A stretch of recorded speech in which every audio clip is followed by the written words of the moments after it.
কলকাতার পরেশনাথ জৈন মন্দির বা কলকাতা জৈন মন্দিরের আগের মিনি ব্লগে তোমাদের দেখিয়েছি জৈন ধর্মের দশম তীর্থঙ্কর শীতলনাথের মন্দির।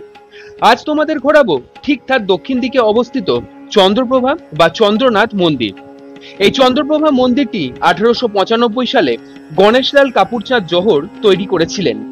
কলকাতার পুরনো জমিদার বাড়ি বা রাজবাড়ির আদলে তৈরি এই মন্দিরটি। মন্দিরের ভেতরে ঢুকলে দেখা যায় দুপাশে রয়েছে সাজানো গোছানো সুন্দর বাগান। শীতলনাথ মন্দিরের মতো এই মন্দিরে অত জৌলুস বা দামি দামি কাঁচ পাথরের কাজ এসব নেই। এই মন্দিরটি বেশ ছিমছাম। এখানে মোজাইক ও শ্বেত মার্বেল পাথরের কাজ দেখা যায়, যা শ্বেতাম্বর জৈন মন্দিরের সাক্ষ্য বহন করে। মূল মন্দিরের ভেতরে রয়েছে চন্দ্রপ্রভার শ্বেত পাথরের মূর্তি। এই চন্দ্রপ্রভা ছিলেন জৈন ধর্মের অষ্টম তীর্থঙ্কর। এছাড়াও জৈন ধর্ম সম্বলিত ছোটখাটো অনেক ফটো ও তীর্থঙ্করের ছবি দেখা যায় মন্দিরের ভেতর।